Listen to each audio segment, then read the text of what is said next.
자, 여러분들 이번 시간부터는 이제 제2장 약관의 주요 내용 이론 파트에서 보험회사의 주요 의무부터 보도록 하겠습니다. 자, 저 뒤쪽에는 이제 3대 기본 지키기라는 게 또 공부를 하는 거다 보니까 중복되는 경우가 좀 많이 있어요, 여러분들.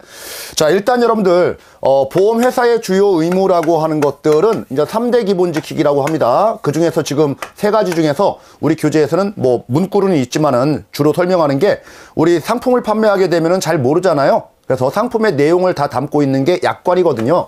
약관을 교부를 해줘야 돼요. 약관 전달을 해줘야 되는 거고, 그리고 그 상품의 모든 내용까지 다 설명할 필요는 없고, 늘 아는 것들, 상식적으로 통용되는 내용까지 설명할 필요는 없어요. 그렇지만 중요 내용은 설명을 해줘야 돼요. 이럴 의무가 있습니다, 여러분들. 이게 바로 의무예요. 그러니까 여러분들이 보험회사를 대신해서 영업을 하시니까 고객에게 반드시 이걸 해줘야 된다는 얘기죠. 자, 이게 바로 이렇게 안 하게 되면은 다른 것도 있는데, 우리가 청약할 땐 청약서를 만드는데 하나는 회사용, 하나는 고객용, 이렇게 청약서 부본이라는 걸 만듭니다. 그래서 청약서 사본도 고객한테 전달을 해줘야 되고, 자필 서명도 받아야 돼요. 그래서 미리 뭐 공부를 하시죠. 그래서 청약서 부본, 사본 전달, 그리고 또 하나는 뭐라고요? 자필 서명. 대리 서명 안 되죠. 자필 서명. 자, 요것들을 해야 될 의무가 있는데, 요거를 하지 않으면 여러분들 우리가 보험 계약자는 계약이 성립한 날로부터 3개월 이내 이 보험 계약을 취소할 수 있습니다. 취소. 자, 우리 취소 사유예요. 우리 지난 시간에 말미에 무효 사유 2가지 기억나나요? 무효 2가지. 무효. 자, 우리 타인의 보험, 피보험자의 서면 동의. 그리고 또 하나, 15세 미만 심신상실 심신박약자의 사망 설계 안 된다. 무효. 그러면 이미 납입한 보험료 돌려주는 거예요. 자, 이것도 취소면 여러분들 애초부터 성립은 됐지만은 취소 처리해버리면은 다 원상복구 시키겠다는 얘기예요. 그러니까 이미 납입한 보험료 돌려주는 거다. 이해됐나요? 그래서 이미 납입한 보험료 돌려주는데 누구 잘못이냐? 이 회사가 이걸 안 했다. 회사 잘못이죠? 그러면 뭐까지 줘야 되겠어요? 그렇죠. 약관대출 이자율에 상응하는 복리이자까지 쳐서 줘야 되는 거예요. 항상 회사가 잘못하면 이렇게 회사가 아주 덤탱이를 씁니다. 덤탱이를 쓴다. 자, 이렇게 여러분들 기억을 해두시면 되겠습니다. 이건 취소 사유예요. 그래서 이미 납입한 보험료 돌려주는 거 무효 사유도 있고요. 취소 사유도 있고요. 또 하나 앞에서 공부했던 청약 철회, 이것도 이미 납입한 보험료 돌려줍니다. 자, 이거 회사의 의무 첫 번째 이렇게 봤고요. 약관에게 오미 설명 의무. 자, 다음 여러분들 그 내용과 관련된 부분들은 뭐 간단하게 넘어가면 됩니다. 그 위반의 효과 다 설명을 드렸고요. 자, 다음 두 번째 의무는 여러분들 보험사고가 터지면 보험금 줘야 되겠죠. 보험금 지급 의무라는 게 있습니다. 자, 보험금은 사망보험금도 있고요, 중도보험금도 있고요, 만기보험금도 있고요, 장애보험금 뭐 여러 가지가 있습니다, 여러분들. 그렇죠? 거기에서 이제 사망과 관련된 내용이 또 나오죠. 우리가 시체를 확인할 수 있는 사망을 자연사라고 얘기해요. 근데 시체를 확인하지 못하는 사망도 있습니다. 이걸 가지고 우리는 사망으로 간주하느냐 추정하느냐 뭐 이런 제도가 있어요. 그 제도가 우리 교재에 표로 나와 있죠. 실종선고와 인정사망 이런 거예요. 자, 실종선고는 행방불명 돼가지고 부재가 된 거예요. 자리에 있는지 없는지, 살았는지 죽었는지, 시체도 없고 뭐 이런 거죠. 자, 그래서 일반 실종과 관련된 부분들은 여러분들 부재가 5년 이상 지속되는 경우에 법원에 가서 실종 선고 판결을 받으면 사망한 것으로 간주합니다. 자, 우리 법원에서 결정하는 거예요. 자, 우리 전쟁 등과 관련된 부분들은 특별실종이라고 하고, 이런 거는 1년, 그리고 똑같이 법원에서 실종 선고 판결을 받게 되면은 사망한 걸로 간주하기 때문에, 자, 그렇게 되면은 사망보험금이 지급된다라는 거죠. 자, 이거 여러분들 시험 문제가 나옵니다. 일반 실종이냐 특별 실종이냐, 5년이냐 법원에서 판단하느냐, 자, 이런 것들 빈칸 채우기 문제로 등장합니다. 근데 뭐 1년 요거 특별 실종은 뭐 자세하게 안 나오는데, 특히 이제 일반 실종과 관련된 부분들은 시험 문제 자주 나왔던 테마예요. 그러니까 특별 실종까지 함께 이렇게 연결해 가지고 기억을 해 두시기 바랍니다. 자, 또 하나는 여러분들 뭐 큰 비가 와가지고 수해를 입었어요. 뭐 떠내려갔어요. 그런데 이 사람이 죽었는지 살았는지 참 행방이 묘연해요.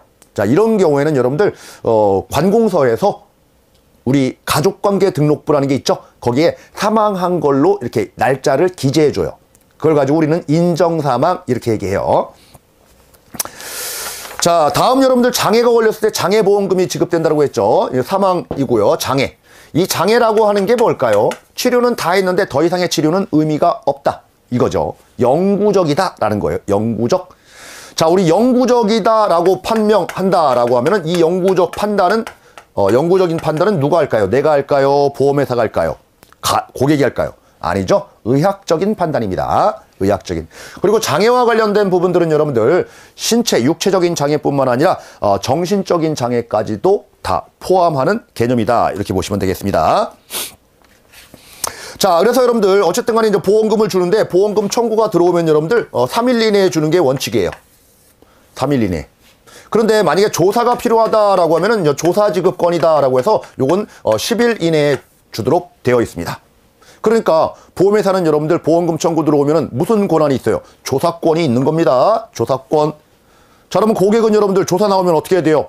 계약자는 도망 다녀요? 아니죠. 이 조사에 대해서 고객은 뭐예요? 협조해야 되죠.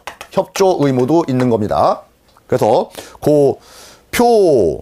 그쵸? 우리 이제 날짜 나오는 거 3일, 10일 나오는 거 그거 이전에 회사의 조사권, 계약자의 협조 뭐 이런 말이 있죠. 그래서 이런 것들도 빈칸 채우기 문제로 과거에 출제가 된 적이 있습니다. 자, 3일, 10일 기억을 해두시기 바라고요. 뭐 30일까지 기억 안 하셔도 될 것 같아요. 자, 그런데 기간을 이렇게 한정하지 못하는 경우도 있습니다. 소송 중이라든지 분쟁 조정 진행 중인 경우, 그리고 수사기관에 경찰서에서 조사 중이다, 수사 중이다. 그렇다는 얘기는 뭐예요? 뭐뭐 진행형, 뭐 영어로 하면 ing, 그쵸? 요렇게 진행형일 때는 요 기간이 끝나야지만이 보험금 지급 여부가 결정이 되겠죠. 그래서 요거는 기간을 못 박는 게 아니다라는 거. 자, 다음 여러분들 모든 것들이 다 보험금 주는 것은 아니다. 보험금이 지급이 안 되는 경우도 있다라는 거예요. 지급 제한 사유. 자, 이거는 뭐냐면 너무 쉬워요. 계약자가 있고요, 피보험자가 있고요, 그리고 수익자가 있다. 자, 우리 수익자가 피보험자가 스스로 죽었다. 보험금 안 줘요. 계약자가 피보험자를 주겠다. 보험금 안 줍니다. 수익자가 피보험자를 주겠다. 이거 보험금 안 준다라는 겁니다. 자, 그런데 이게 원칙이지만 주는 경우도 있다. 주는 경우도. 자, 첫 번째, 요 피보험자가 스스로 자기를 목숨을 끊었는데 심신상실로. 심신상실로. 그러니까 제정신이 아닌 상태로. 그렇죠? 그건 정상적인 고의로 자살한 걸로 인정하지 않고 이거는 재해로 봅니다, 여러분들. 재해. 따라서 재해 사망보험금이 지급됩니다. 그러니까 보험금 나온다는 얘기예요, 이건. 심신상실은. 자, 두 번째 여러분들 2년 내에 자살하는 거. 2년 내 자살. 자, 2년 후. 2년 경과 후. 2년 내 자살은 안 주고요. 2년 후부터는 줘요. 예외적인 경우죠.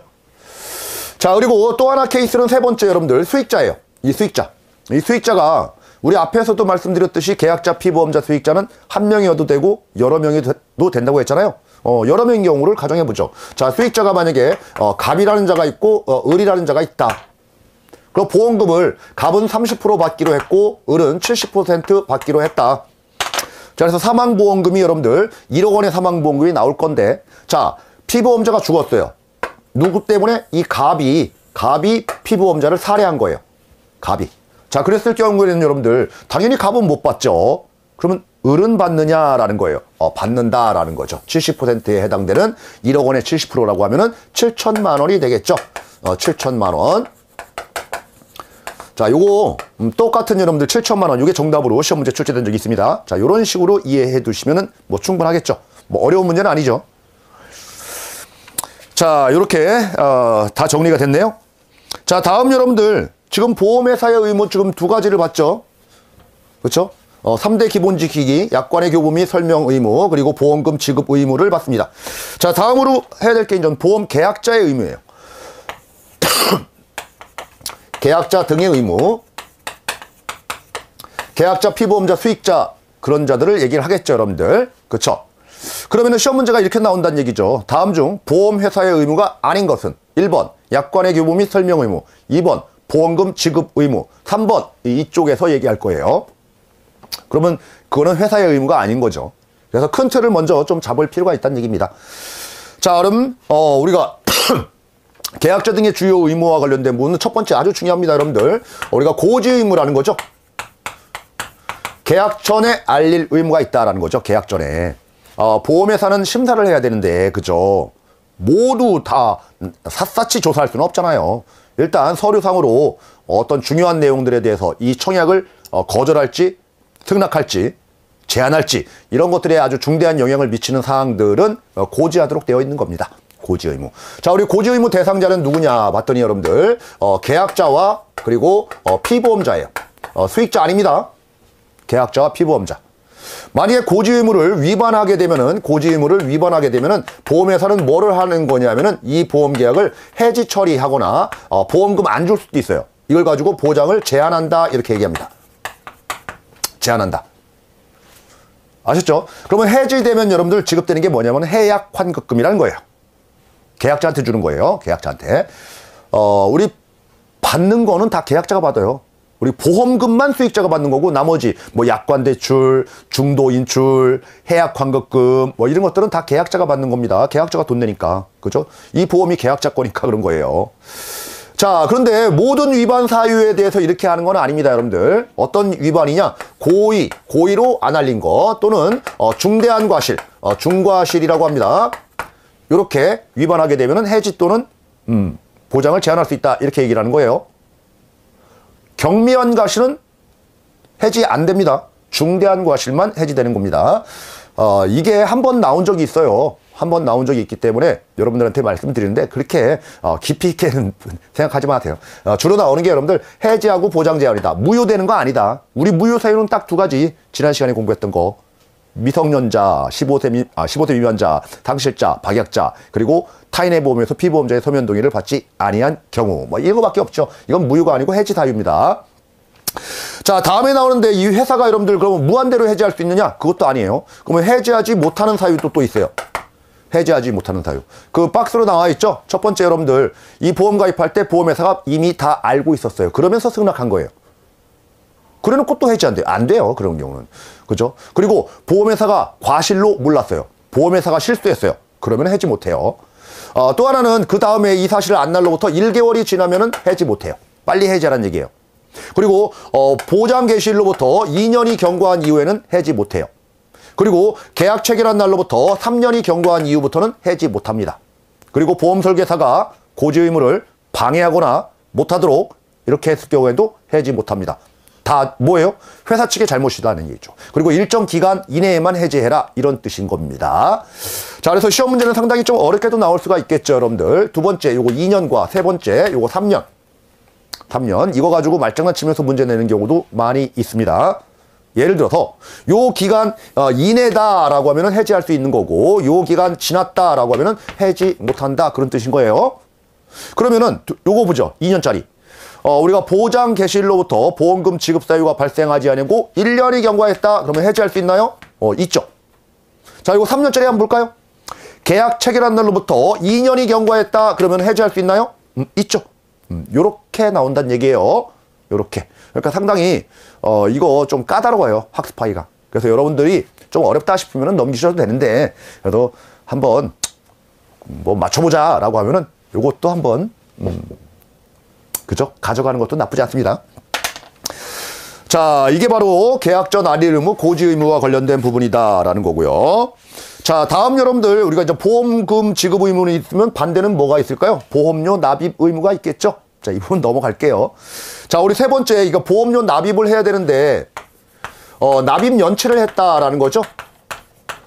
납입 연체하게 되면 여러분들 보험회사는 독촉을 합니다. 근데 독촉 언제까지 내세요라는 납입 최고라는 절차를 거친다라는 거예요. 자, 우리 납입 최고라는 거예요. 이 기간은 여러분들 14일 이상 기간을 주도록 돼 있어요. 그런데 만약에 1년 미만의 보험 계약이라고 하면은 7일 이상 주도록 되어 있습니다. 자, 요게 여러분들 14일도 빈칸 채우기 문제 나오고요. 요 7일은 빈칸 채우기 문제라기보다는 1년 미만의 계약이 납입 최고 기간이 10일 이상이어야 된다라고 해서 틀린 말로 자주 나옵니다. 10일 아니고 7일이에요. 요거 좀 기억 좀 해두시기 바라고요. 자, 그렇다는 얘기는 자, 우리 보험료를 계속 내다가 보험료를 안 내면은 보험회사는 일정 기간을 정해서 요때까지는 납입하세요라고 해서 요게 정한다는 얘기죠. 실무상으로 보게 되면은 다음 달 말일까지 내세요 이렇게 얘기합니다. 14일 이상만 주면 되는 거니까. 그렇죠? 그러면은 요 기간 동안에 안 내고 있어요. 그러면 이 보험 계약은 효력이 있는 걸까요? 없는 걸까요? 요 기간 중에는. 일단 아직은 유효합니다. 그죠? 그래서 요 기간 끝나는 날까지 보험료를 안 냈다, 미납했다라고 할 때 그 다음날 보험 계약은 해지되는 거예요. 해지. 그래서 여러분들 요게 시험 문제 또 자주 나오네요. 자, 우리 납입 최고 기간이 끝나는 날에 해지된다 그러면 틀려요. 끝나는 날에 다음 날에 해지된다. 이해됐나요? 그래서 독촉과 관련된 부분은 이렇게 핵심적인 내용 정리하고 나머지 부분은 여러분들이 더 한 번 정도 읽어보시면 되겠죠. 자, 다음 보시죠, 여러분들.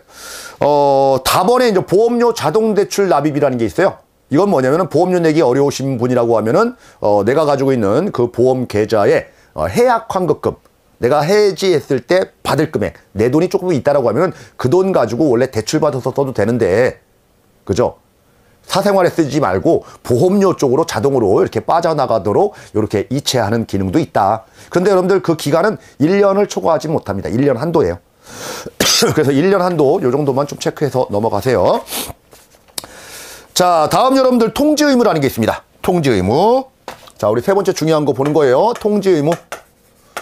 이 통지 의무라는 것은 뭐냐면은 여기 고지 의무는 계약 전에 알릴 의무다라고 하는데 이제 통지 의무는 여러분들 계약 후에 알릴 의무예요. 후에. 그러면 계약 후에 어떤 것을 알리느냐? 두 가지가 나옵니다. 보험금 지급 사유가 발생한 거예요. 누군가가 사망했다 또는 만기가 됐다 또는 누군가가 질병에 걸렸다 수술했다 뭐 이런 거죠. 자, 이랬을 경우엔 여러분들 회사는 모르잖아요, 그 사실을. 그래서 회사한테 알려라 라는 거죠. 이거 대상자가 누구냐라는 거예요. 누구냐 봤더니 계약자와 피보험자와 수익자 모두예요. 모두. 자, 그리고 다음으로 나와 있는 것은 주소 변경이 됐을 때도 알려라. 이거는 계약자와 수익자예요. 책을 보시면은. 자, 그러면 주소 변경과 관련된 부분들은 누구냐 대상자가 계약자도 알리고 또 수익자도 알려라 이거예요. 너무 어렵죠, 여러분들? 너무 어려워요. 지금 혼란스러워요. 자, 우리 다 책에서는 여러 군데에 흩어져 있는 것들을 이제 칠판 한 군데에 다 정리하다 보니까 이런 현상이 발생하네요. 자, 우리 고지 의무 대상자는 계약자와 피보험자다 이렇게 하고, 통지 의무 대상자 중에 보험금 지급 사유 발생 사유와 관련된 부분들은 계약자와 피보험자와 수익자다. 그리고 우리가 주소 변경 사유는 계약자와 수익자다. 뭐 이렇게 나옵니다. 머리가 복잡하고 되는 거예요. 항상 우리가 공부를 할 때는 여러분들, 그렇죠? 하나만 공부하면 쉬운데 두 개 비교까지도 머리가 받아줘요. 근데 세 개까지 나오면 이젠 돌아버리시는 거죠. 돌아버리시는 거예요. 그래서 다행히 우리 시험에서는 여러분들 세 개까지 하지 마시고, 요거 주소 변경까지는 하지 마시고, 자, 우리 고지 의무 개피, 자, 보험금 지급 사유 개피수, 요렇게 요 두 개만 좀 체크를 좀 해 두시기 바랍니다. 자, 다음으로 여러분들 우리가 계약의 부활 보도록 하겠습니다. 계약의 부활.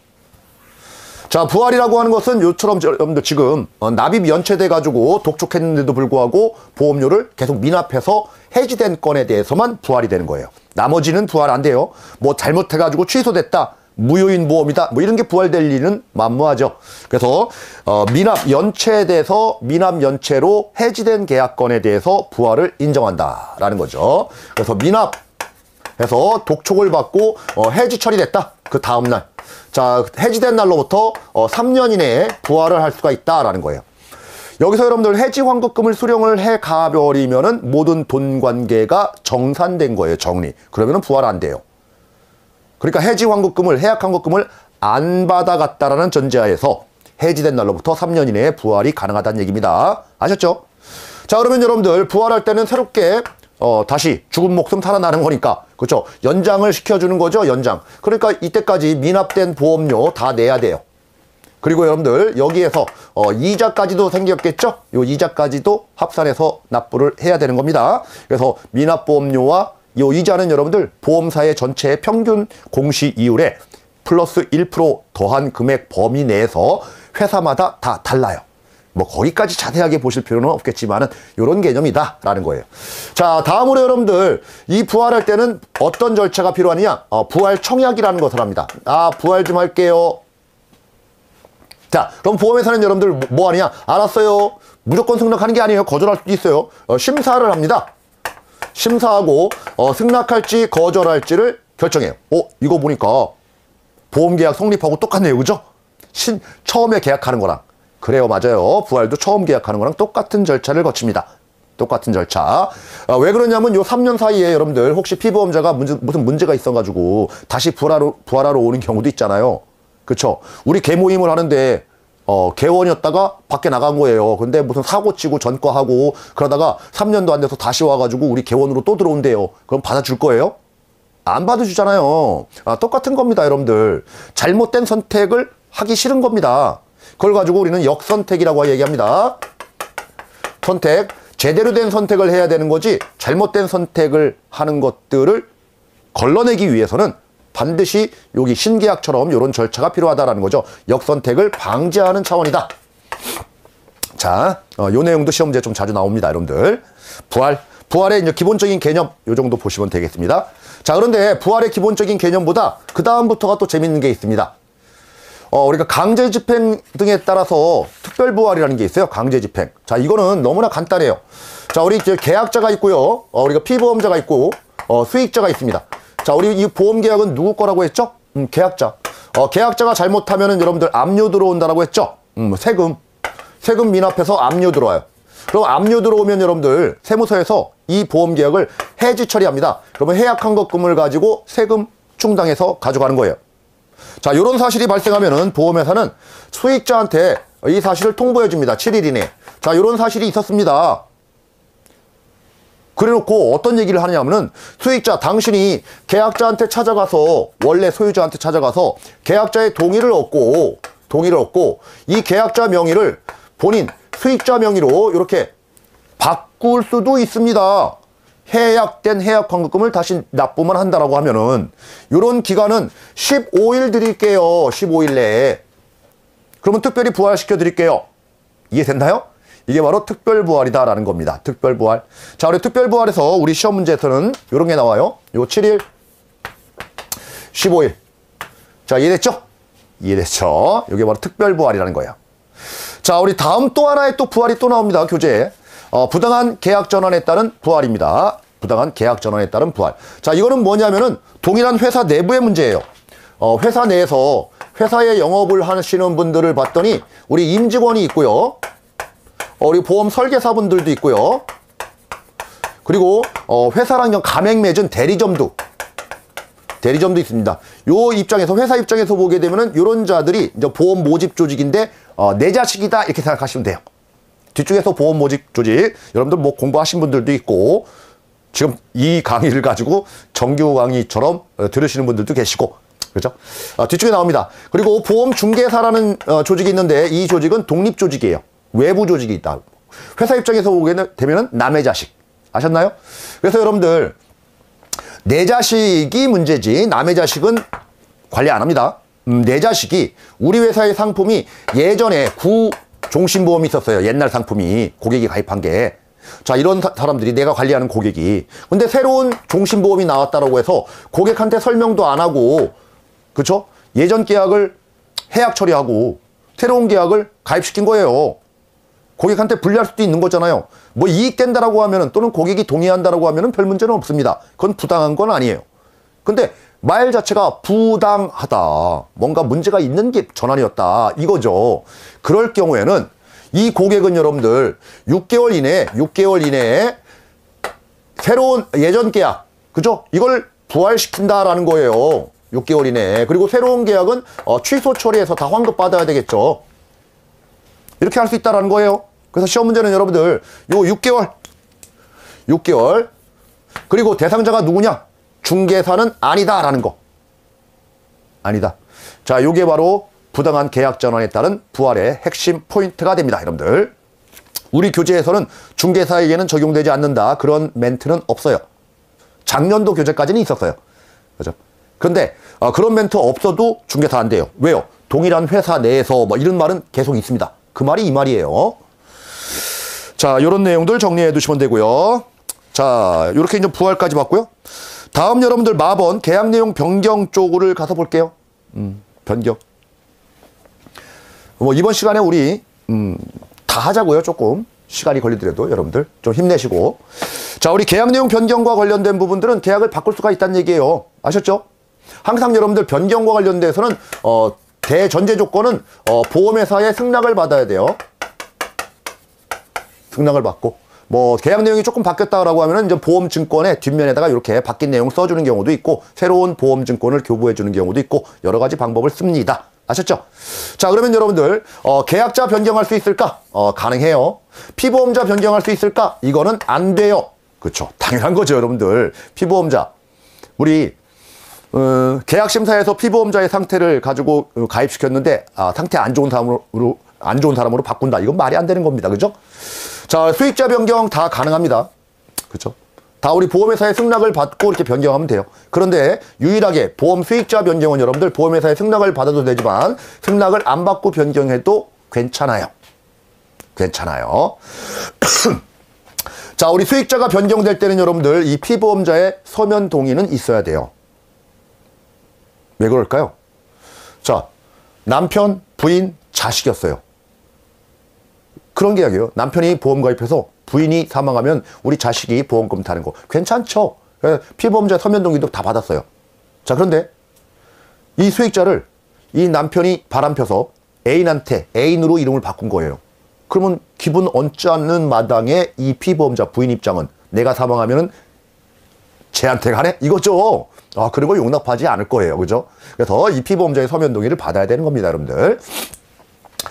자, 요렇게 여러분들 변경이 가능하다라는 거, 특히 이제 수익자 변경과 관련된 부분들은 회사의 승낙 없이도 가능하다라는 거 꼭 기억해 두시기 바라고요. 또 하나 여러분들 보험 종목도 바꿀 수가 있어요. 종목 변경. 이것도 회사의 승낙을 받고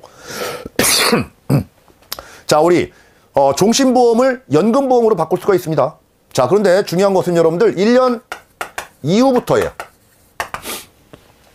자, 가입하자마자 다음 달에 바꾼다. 이거 안 돼요. 그죠? 1회차 보험료 냈다라고 해서 바꾼다. 1회차 보험료 납부한 때부터 보장은 개시는 되지만 종목 변경은 1년은 좀 지난 다음에 해라. 이런 말입니다. 자, 다음 여러분들 보험 내가 가입한 금액이 너무 많아가지고 감액했어요. 1억짜리 가입했는데 너무 커. 5천만 원으로 반 줄이자. 그래서 보험료도 좀 부담을 덜고 이렇게 한 거죠. 자, 그러면 감액한 부분들은 여러분들 중요한 겁니다. 해지된 것으로 봅니다. 그러면 해약한 것금을 계약자한테 지급한다는 얘기예요. 이거 복구를 안 시켜주겠다는 얘기입니다. 그 말은 우리 책에는 없지만 증액은 인정하지 않겠다라는 거예요. 자, 우리 처음에 가입할 때 여러분들 사망보험금 1억 가입했어요. 그런데 피보험자 상태가 너무 안 좋아지고 병원에 다니고 막 그렇게 하다 보니까 1억 원보다 한 10억 가입해 놓을 걸 이렇게 아쉬워하는 분들 있죠. 그런 분들이 찾아가서 나 증액하러 왔어요. 이거 안 받아줘요, 이건. 그죠? 그래서 기본적으로 우리 사망보험금 증액이라는 것은 안 받아주는 게 원칙이다. 그래서 감액시켜버리면 복구가 안 되니까 해지 처리한다라는 거예요. 해지. 해약한 것금 지급하고 정리한다라는 거죠. 요거 해지된 것으로 본다. 요것도 빈칸 채우기 문제로도 나온 적이 있습니다, 여러분들. 자, 다음 우리 기타로 넘어가죠. 기타 약관의 주요 내용들 기타 파트 쪽에서도 뭐 한 문제 정도 나옵니다. 근데 내용들이 그렇게 짧고 짤막한 것들이 많아요. 그래서 우리 달락달락 요거 뭐 공부하시면 돼요. 자, 우리 보험계약자의 임의해지와 피보험자의 서면동의 철회권이라는 게 있죠. 계약자가 마음대로 가입하고 나중에 기분 나쁘면 내 거니까 해지하면 돼요. 그게 바로 임의해지다. 무조건 가져가야 된다 그런 의미는 아니다. 자, 그런데 연금보험 같은 경우에 특히 종신형 연금보험에서 연금 지급 개시 이후에는 해지할 수 없는 경우는 있어요. 뒤쪽 생명보험 파트에서 여러분들 공부를 하실 거예요. 모든 것이 다 임의로 해지할 수 있는 것은 아니다.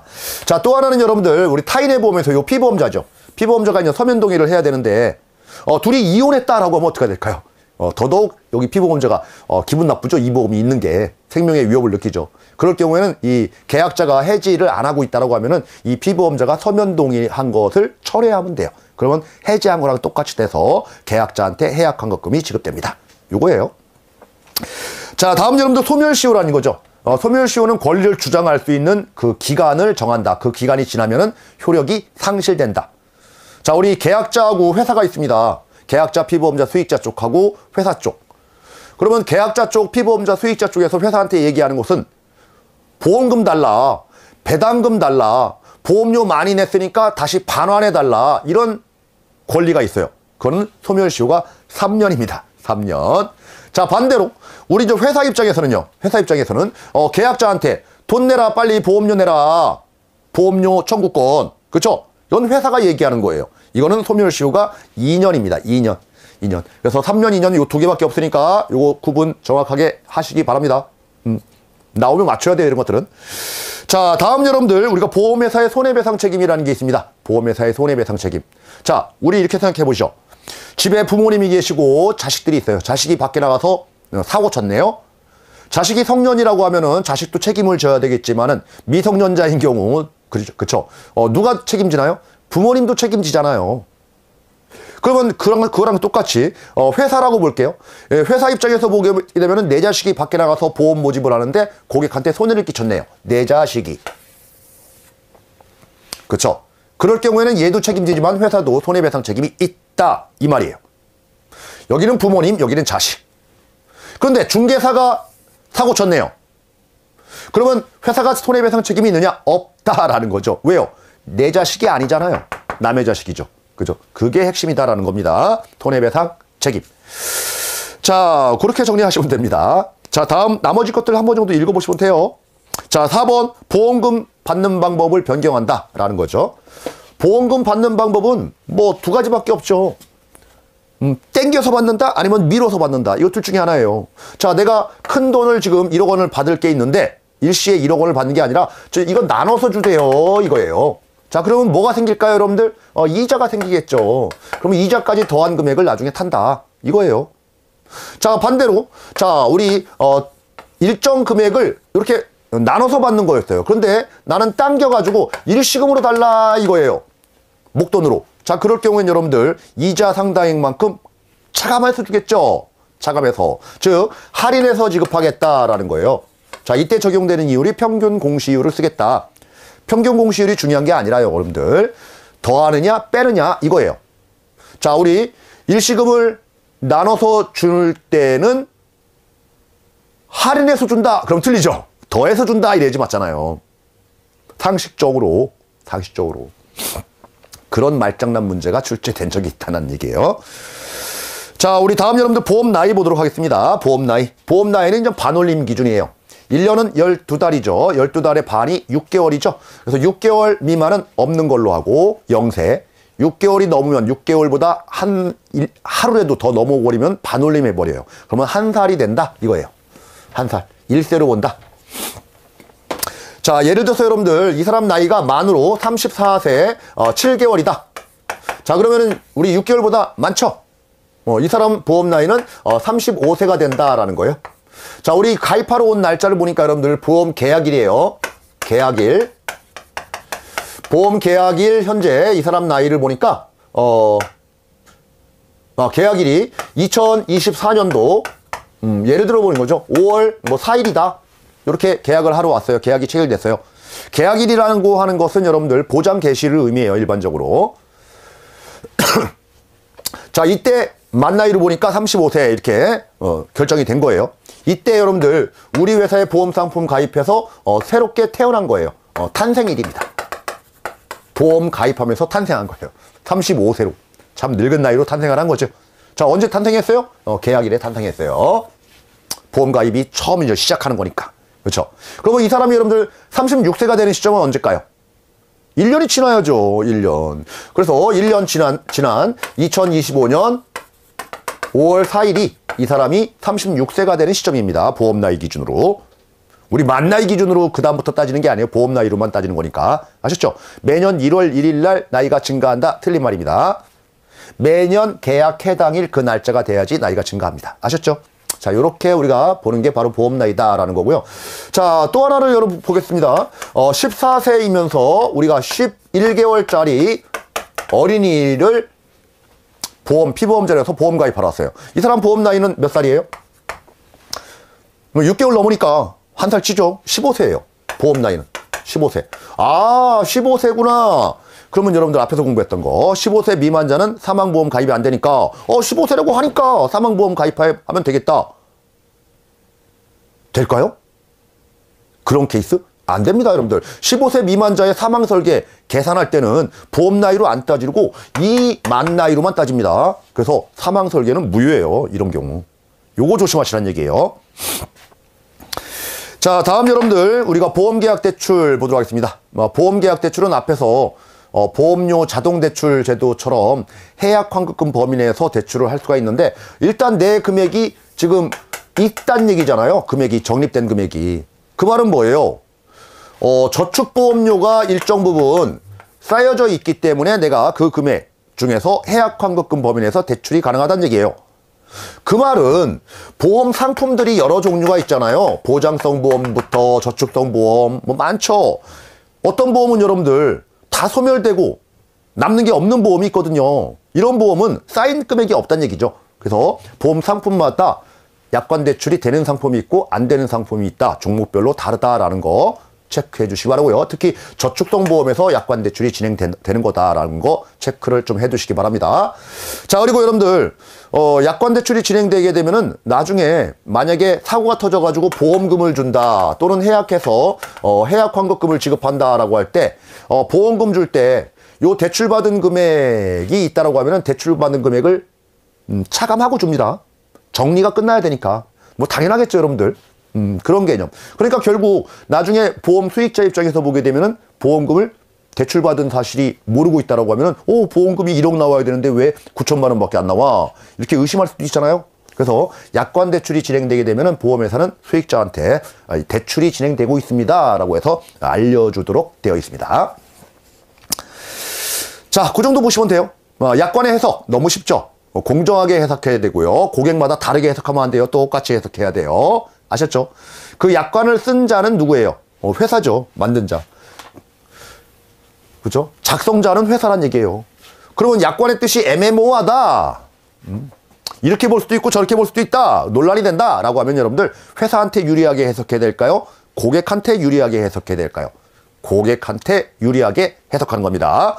그걸 가지고 작성자, 회사는 불리하게 해석된다라고 하는 거예요. 그게 바로 이제 작성자 불이익 원칙. 뒤쪽에도 또 나오니까 뭐 요거 하나 좀 기억 좀 해두시기 바랍니다, 여러분들. 자, 우리 다음에 회사 안내자료 효력 넘어가고요. 개인정보 보호, 우리 개인정보보호법이라든지 신용보호법, 신용정보법 뭐 이런 것들에 따라서 개인정보를 보호를 해야 되겠죠. 중요한 건 아닙니다. 됐습니다. 자, 다음 여러분들 우리의 생명보험 언더라이팅과 클레임 가겠습니다. 자, 우리 언더라이팅이다 라고 하면은 계약심사 우리 앞에서도 자꾸 계속 얘기해 오던 거예요. 그죠? 동질의 집단, 그렇죠? 이런 보험 집단에 동질의 위험들이 모여야 된다. 나쁜 역선택을 빼야 된다. 심사를 해야 된다라는 거죠. 그래서 같은 집단 그룹 내에는 보험료가 다 동일해야 된다라는 거. 그러기 위해서는 이 그룹핑을 만드는 작업, 심사를 해야 된다. 이게 바로 언더라이팅이라는 겁니다. 언더라이팅. 자, 우리 이 그룹핑 보험 집단 내에 동질적 위험이 모인 단체가 되는 거고요. 거기에 보험료 수준도 동일해야 된다. 이래서 그 위험들을 선택해서 이렇게 나쁜 위험은 다른 그룹으로, 그쵸? 이렇게 분류도 하고 우리 그룹으로 선택해서 픽업도 하고 이런 식으로 작업하는 게 뭐라고요? 언더라이팅이다 라는 거죠. 계약심사. 자, 그런데 여러분들 이런 평균적인 위험보다 위험이 조금 나쁜 사람도 있겠죠?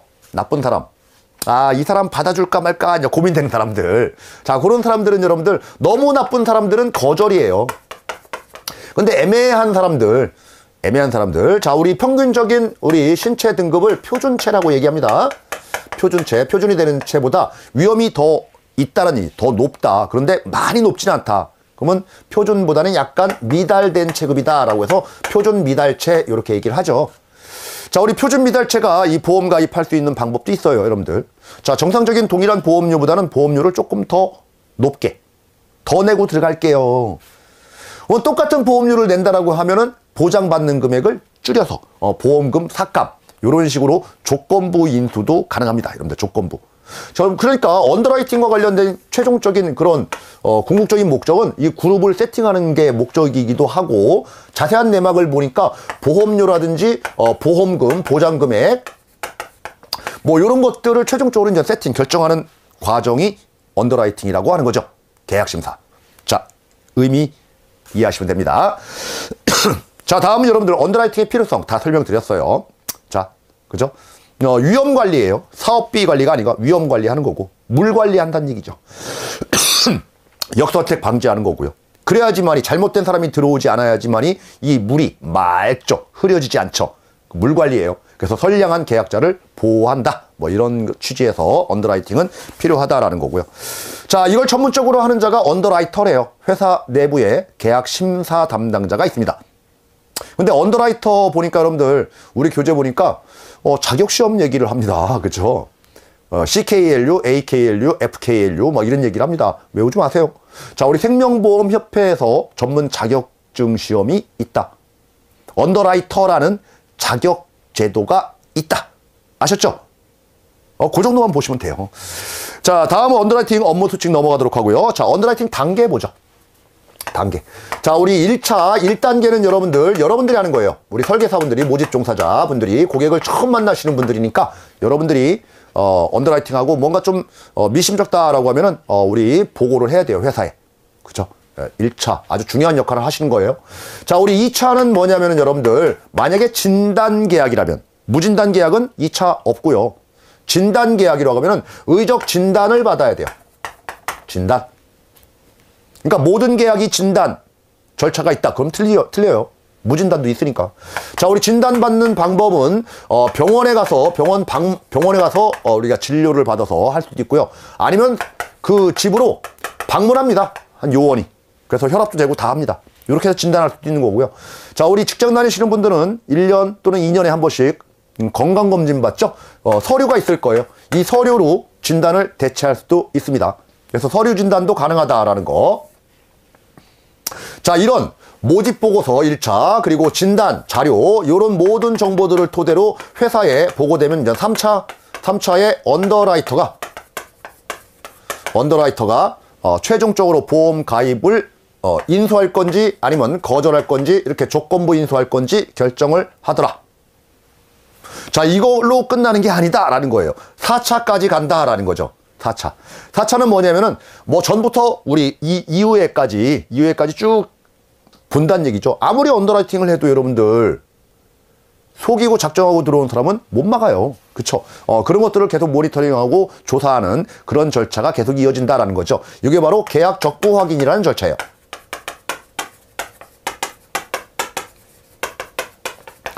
계약 적부 확인. 이 계약이 적합한 계약이냐, 잘된 계약이냐, 부적합한 계약이냐. 자, 이것들을 계속적으로 모니터링 한다. 자, 언더라이팅을 계속 한다라는 거죠. 근데 중점적으로 보는 것이 무엇이냐라는 거 봤더니 여기서 언더라이팅의 대상 피보험자예요. 이 피보험자의 신체적인 부분들, 환경적인 부분들, 자, 이런 부분을 집중적으로 보는 거예요.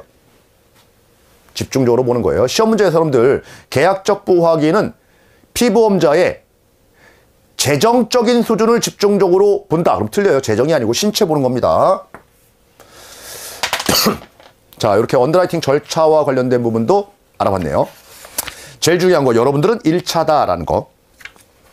자, 다음 언더라이팅의 원천 넘어가도록 하고요. 자, 다음 언더라이팅 고려 대상 보죠. 무엇을 고려하면서 이런 심사를 하느냐라는 건데, 첫 번째, 환경을 본대요. 환경. 이 사람이 처해 있는 지금 직업이라든지 거주 환경이라든지, 우리 직장도 여러분들 뭐 공장 같은 경우에 뭐 방사능이 노출될 수도 있고 여러 가지 환경에 노출될 위험한 그런 곳이 많이 있죠. 그러면은 지금은 괜찮아도 나중에 병에 걸릴 확률이 높잖아요. 그리고 이 사람의 식습관 또는 음주라든지 흡연 등과 관련된 부분들도 지금은 괜찮아도 나중에 안 좋은 효과가 나올 수 있는 지금 베이스가 되는 거죠, 환경이. 자, 이렇게 본다는 얘기죠. 환경. 자, 우리 직업도 여러분들 위험이 없는 직급부터 위험이 있는 직급, 이래서 우리가 5등급 막 이렇게 나누기도 해요. 근데 이걸 암기하자는 얘기가 아니고 상해 쪽에서는 1에서 3등급 이렇게 상해 쪽에서 나누기도 하는데 뭐 그것까지 시험 문제로 뭐 틀리게 나오지는 않습니다. 그러면 여러분들 위험이 없는 직급하고 위험이 아주 높은 직업에 계신 분들이 보험 가입하러 오면은 똑같은 보험료로 받아줄까요? 지금 건강 상태가 똑같다라고 표준체다 둘 다. 똑같은 보험료로 받아줄까요? 받아줘요. 똑같은 보험료로. 뭐 이렇게 차별할 필요는 없잖아요. 그런데 환경적인 측면에서 봤을 때는 고위험직에 있는 분이 상당히 위험하다라는 거죠. 위험하다. 그래서 이 사람들이 사망보험 가입할 때 뭐 2억씩 5억씩 가입하러 똑같이 왔으면 한쪽은 5억 다 받아주지만 이렇게 고위험직은 당신네는 안 되겠습니다. 5억까지는 안 됩니다. 어떻게 될지 모르니까 5천만 원이 최고 한도입니다. 그래서 보험 가입 금액을 줄이는 이런 제안으로 많이 판매합니다, 지금. 우리 책에 그 부분 말미에 나와 있어요. 자, 다음 두 번째 보는 게 여러분들, 우리가 신체를 고려하겠죠. 이 사람의 키, 몸무게라든지 과거 병력, 뭐 이런 것들, 병증들. 자, 세 번째, 우리가 도덕적인 부분도 봅니다. 이 사람이 사기 전과가 있는지, 아니면 도덕적 해이 가능성이 있는지. 자, 네 번째로 보는 건 여러분들, 재정적 수준을 봅니다. 특히 이제 재정, 돈 문제죠. 이 사람의 소득 수준이에요. 소득. 특히 피보험자도 보지만 여긴 계약자도 많이 봐요. 자, 보험 가입하러 왔는데 피보험자 보험이 1억짜리 가입하러 왔어요. 근데 죄송합니다. 근데 다른 보험사에 우리 사망보험 가입한 내역들을 보니까 뭐 30억이 넘어요. 또 가입하러 온 거예요. 근데 월급을 보니까 1,000만 원도 안 돼요. 근데 나입하는 보험료를 보니까 한 5천만 원씩 내고 있어요, 한 달에. 뭔가 이상하죠, 여러분들. 그렇죠? 돈적인 부분도 본다라는 거예요. 자, 여기서 이제 시험입니다, 여러분들. 시험. 자, 병증과 관련된 언더라이팅은 무엇을 고려한 것인가? 신체. 자, 직업과 관련된 것은 무엇을 고려한 것인가? 환경. 그렇죠. 소득과 관련된 부분은 무엇을 고려해서 언더라이팅한 건가? 재정. 매칭하는 문제입니다, 여러분들. 반대로 막 이상한 데 매칭하면 안 돼요. 자, 그렇게 정리를 하시기 바랍니다. 자, 다음 여러분들, 표준 미달체 및 우량체 인수. 이제 표준 미달체와 관련된 부분 좀 전에 이제 말씀을 드렸잖아요. 조건부 인수도 가능하다라는 거예요. 미달체. 자, 그러면 인수할 때 표준 미달체 인수는 여러분들, 우리 이제 보험료를 더 많이 내고 들어올 수도 있고요. 아니면 보험금을 줄이고 들어올 수도 있고, 또 하나는 여러분들, 특정 질병 또는 몸의 특정 부위만 조금 안 좋지 나머지는 다 정상이에요. 그러면은 그 부분만 보장을 안 해주고 나머지는 다 똑같이 해주겠다, 이런 조건을 달고 들어올 수도 있어요. 그게 바로 부담보 인수라고 합니다. 부담보. 담보는 하는데 담보하지 않겠다. 어디를? 특정 신체 부위 중 요 부분만, 또는 특정 질병, 요 질병에 대해서만 보장하지 않고 나머지는 다 똑같이 해줄게. 이런 조건으로 가입할 수도 있다는 얘기예요. 부담보 인수도 가능합니다, 여러분들. 자, 여기서 엄청 어려운 문제가 출제가 됩니다, 여러분들. 최근에도 출제가 되고 있고요. 다음 설명하고 있는 보험계약 인수 방법은 무엇인가? 라고 해서 1번, 2번, 3번 중에 고르는 거. 왜 어렵냐? 자, 여러분들, 사람이 약간 좀 위험이 조금 있다는 얘기잖아요. 미달체라는 얘기는. 그 위험이 존재하는데 위험이 계속 유지될 것 같아요. 그리고 향후 이 위험이 점점 높아질 것 같아요. 그런 위험도 있고요. 자, 지금 위험이 있는데 이 위험이 앞으로 가면 점점 줄어갈 것 같아요. 그런 위험도 존재할 거예요. 자, 우리 교재에 그런 말이 나오죠, 여러분들. 위험이 항상성이냐, 아니면은 체증적 위험이냐, 아니면은 체감적 위험이냐, 이런 표현이 납니다. 그래서 여러분들, 체감적 위험과 관련된 인수 방법은 보험금 삭감식으로 인수하고요. 항상성 내지 체증성 위험과 관련된 부분들은 보험료 할증 방식으로 인수한다라는 거예요. 뉘앙스가 공부하기 좀 쉽게 돼 있죠, 여러분들. 증가한다, 줄어든다. 이해됐나요? 자, 이렇게 기억을 해 두시기 바랍니다. 자, 이제 마지막으로 클레임 나옵니다. 클레임은 여러분들, 여기 언더라이팅은 보험계약 체결 단계, 그 전의 얘기라고 하면은 클레임은 이후의 얘기예요. 후에. 나중에 보험사고가 발생해서 보험금 청구에서 보험금 지급까지의 과정을 클레임이라고 얘기하는 거예요. 그러니까 언더라이팅하고는 구분을 하셔야 돼요. 자, 우리 클레임은 보험금이 나가는 과정이기 때문에 정확한 보험금이 나가야 되는 거지 더 많은 보험금이 나가면 안 되죠. 그래서 클레임 업무, 즉 보험금 지급 부서에 계신 분들은 아주 민감해요. 많이 나가면 큰일 납니다. 그죠? 그래서 보험회사 경영에 아주 막대한 영향을 미치는 거예요. 그렇기 때문에 클레임 업무 담당자들은 베테랑들이 해야 된다는 거예요. 전문성이 필요하다. 전문성이라고 하는 것은 뭐냐면 여러분들, 경험이 많아야 돼요. 우리 경찰관들도 수사 보면은 뭐 베테랑들은 현장 나가면은 딱 감으로 알죠. 이런 경험이 많아야 된다. 그리고 보험과 관련된 부분 제도적인 거에서는 보게 되면은 뭐 약관의 내용을 정확하게 이해하고 법규도 정확하게 알아야 되겠죠. 그리고 생명보험 쪽과 관련된 부분들은 의학적인 지식도 상당히 요구합니다. 자, 이런 부분에 대해서 베테랑이어야 된다라는 거예요. 자, 이해됐나요? 그래서 시험 문제는 여러분들 클레임 쪽에서는 클레임 업무의 그 정의, 개념이 뭐냐, 그리고 클레임 업무의 전문성, 요게 시험 문제 나옵니다. 자, 그런데 우리 좀 전에 봤죠. 언더라이터는 생명보험협회에서 자격증 제도가 있었죠. 근데 클레임은 지금 책을 보니까 자격 제도가 있습니까? 없어요. 그래서 클레임 업무 담당자는 전문 자격증을 취득해야 된다. 그럼 틀린 말이에요. 자격증이 없어요. 클레임은. 그냥 베테랑이면 됩니다. 여러분들 써도 돼요. 베테랑. 자, 이렇게 여러분들 우리 2장 파트 아주 장시간에 걸쳐서 그죠? 다 했네요. 그래도 힘들었죠. 그런데 뭐니 엄청 중요한 챕터이니까 이렇게 설명을 드린 거다. 이렇게 보시면 되겠습니다. 자, 좀 쉬시고 다음 차시부터는 좀 쉬운 부분으로 좀 빨리빨리 좀 건너갈게요.